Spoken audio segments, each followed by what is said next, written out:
अब आपको सीरिया का विद्रोह, जो पूरी की पूरी विद्रोह कथा रही सीरिया की, वो दिखा देते हैं।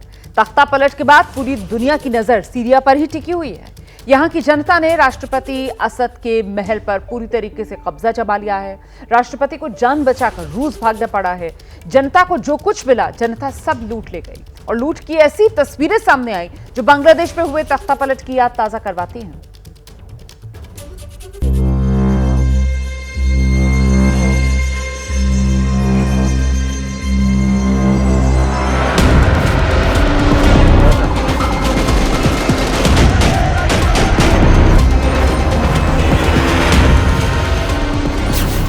बीते 48 घंटे में सीरिया की दुनिया बदल गई है। टीवी स्क्रीन पर 3 तस्वीरें दिखाई दे रही हैं। जिस दमिश्क से बशर अल असद की सत्ता चलती थी, उस पर विद्रोही गुट हयात तहरीर अल शाम का कब्जा है। राष्ट्रपति भवन जनता के हवाले है और असद के जिस आशियाने के किस्से कहानियों में कहे जाते थे, उसका एक एक सामान जनता ने लूट लिया है।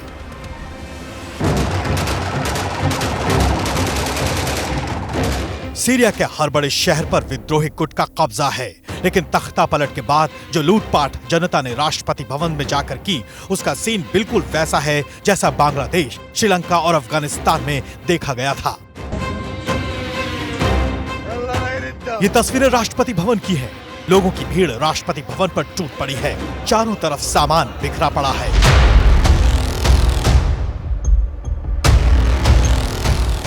लोग हुड़दंग मचा रहे हैं। सभी में सामान लूटने की होड़ मची है। तस्वीरों में देख सकते हैं कि एक शख्स राष्ट्रपति भवन में लगा एसी निकाल कर ले जा रहा है, तो दूसरा शख्स अलमारी लूट कर ले जा रहा है।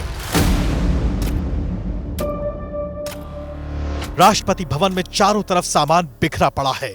लोग बिखरे हुए सामानों के बीच अंधेरे में टॉर्च जलाकर भी तलाश कर रहे हैं। तो वहीं कुछ लोग हाथों में एल्बम लेकर फोटो खिंचाते नजर आ रहे हैं। यह एल्बम असद और उनके परिवार की है। देखने से पता चलता है कि यह ऐतिहासिक है, इसलिए लोग एक के बाद एक इसके साथ फोटो खिंचवा रहे हैं।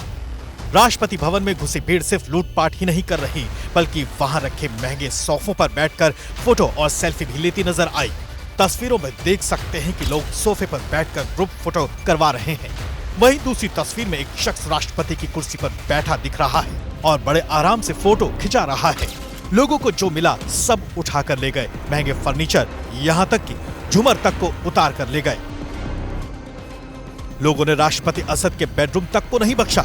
लोगों ने असद के बेडरूम की सारी अलमारियां खंगाल मारी। महंगे कपड़े, कीमती जेवर, जिसको जो मिला लेकर चलता बना। राष्ट्रपति भवन में विद्रोही बंदूक लहराकर विक्ट्री पोज देकर अपनी जीत का जश्न मनाते नजर आए। एक तस्वीर में एक महिला डिजाइनर कपड़ों के साथ राष्ट्रपति भवन से बाहर निकलती दिखाई दे रही है, जिसके कंधे पर कपड़ों का ढेर है और खुशी से झूमते हुए वो बाहर निकल रही है। इन सब के बीच एक वीडियो भी सामने आया है, क्योंकि इस वीडियो में असद का अंडरग्राउंड साम्राज्य नजर आ रहा है। इस सुरंग को राष्ट्रपति भवन में घुसे लोगों ने खोजा है, जिससे पता चलता है कि असद ने अपने भवन के अंदर एक सुरंग बनाई हुई थी जो बहुत लंबी है। इस वीडियो को असद के पैलेस में घुसे सीरियाई विद्रोहियों ने जारी किया है। ये सुरंग इतनी बड़ी है कि इसके अंदर बाकायदा साइन बोर्ड लगे हैं। सुरंग के दोनों ओर कई कमरे हैं, मीटिंग रूम हैं, जिनमें जरूरत के हर सामान से लेकर आलीशान सोफे, महंगा फर्नीचर, बाथरूम और ऐशो आराम की चीजें मौजूद हैं। इसके अलावा सर्वर रूम, बड़ी तिजोरी भी है। आखिर में बाहर निकलते ही सीढ़ी भी है। हालांकि इस वीडियो में देख सकते हैं कि सीरियाई विद्रोही कुछ कमरों को नहीं खोल पाए हैं। इन कमरों के भारी भरकम दरवाजों को देखकर अंदाजा लगाया जा सकता है कि कुछ और भी है जो अब तक दुनिया से छिपा हुआ है। सीरिया के लोगों ने विद्रोहियों के साथ मिलकर राष्ट्रपति भवन में तो लूटपाट की ही, बैंकों को भी नहीं छोड़ा। ये तस्वीर सीरिया की सेंट्रल बैंक की है। जैसे ही तख्ता पलट हुआ, लोग बैंक को लूटने पहुंच गए। तस्वीरों में देख सकते हैं कि लोग बोरियों में भरकर नोट ले जा रहे हैं। एक के बाद एक लोग निकलते जा रहे हैं। सबके हाथों में बोरी है जो सभी नोट से भरी हुई है। इससे आप अंदाजा लगा सकते हैं कि सीरिया में इस वक्त कैसे हालात हैं, क्योंकि लोगों को जो मिल रहा है उसे निशाना बना रहे हैं और विद्रोही बंदूक लहराते दिखाई दे रहे हैं, क्योंकि जो सेना अब तक विद्रोहियों से टक्कर ले रही थी, उसने असद के सीरिया छोड़ते ही विद्रोहियों के आगे सरेंडर कर दिया।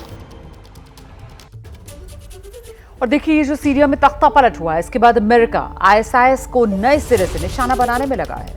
उसने यहां आईएसआईएस के 1 दर्जन ठिकानों पर एक साथ बमबारी की। अमेरिका ऐसा क्यों कर रहा है, इस रिपोर्ट में समझिए।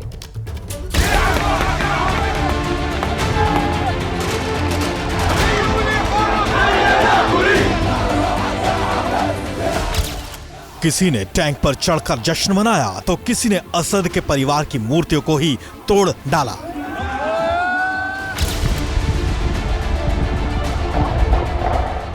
सीरिया में तख्ता पलट का जश्न सिर्फ दमिश्क में ही नहीं मना। जश्न की तस्वीरें फ्रांस और नॉर्वे से भी आईं, जहां लोग सड़कों पर उतरकर जश्न मनाते नजर आए। सीरिया के मौजूदा घटनाक्रम पर दुनिया की नजर टिकी है। भारत ने अपने नागरिकों को एडवाइजरी जारी की है और जितना जल्दी हो सके सीरिया छोड़ने को कहा है। उधर चीन, जापान, ईरान ने भी सीरिया के मौजूदा हालात पर अपनी